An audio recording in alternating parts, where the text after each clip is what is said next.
seorang yang masuk di majelisnya Umar bin Khattab. Orang ini kebetulan masuk, Bapak Ibu sekalian, di dalam majelis dalam kondisi laki-laki, bapak-bapak masuk, di belakangnya ada satu laki-laki masuk persis seperti dia. Bajunya, poster tubuhnya, warna kulitnya, paras wajahnya kembar. Orang kembar gitu.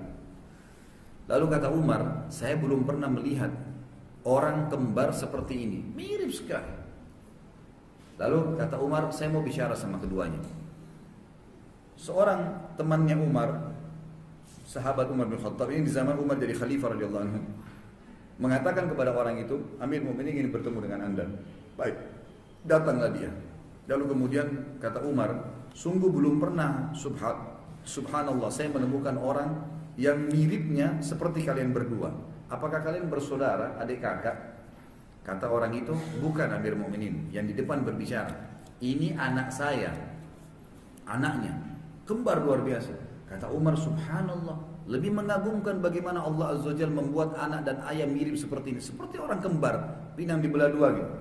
Bajunya, cara jalannya, semuanya sama, persis gitu.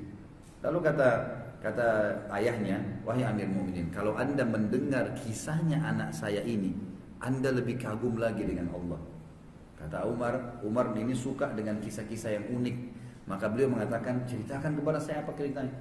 Dia bilang, anak saya ini lahir dari rahim istri saya di kuburan. Di kuburan.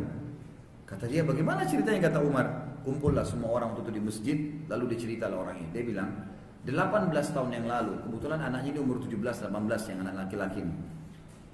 Saya pertama menikah dengan istri saya, baru menikah beberapa waktu, istri saya hamil untuk anak pertama, anak ini. Dia bilang. Kemudian terpanggillah jihad. Terpanggillah jihad. Ini tentu masih di zaman Abu Bakar ya.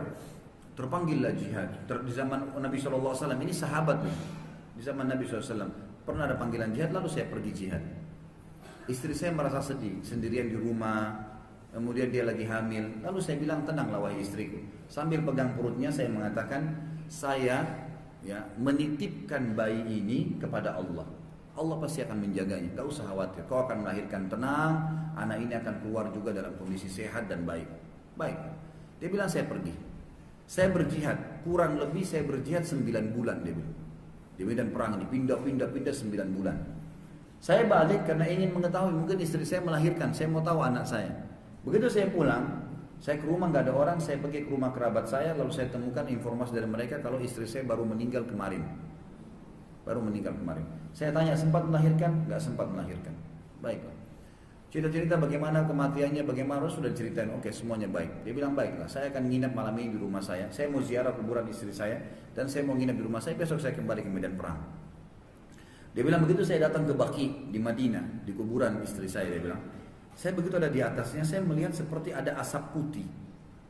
Bukan asap yang tebal, tapi agak berbeda. Kuburan lain biasa, ini kayak ada tanah yang baru ditaruh, kemudian debunya berterbangan, kayak ada seperti itu.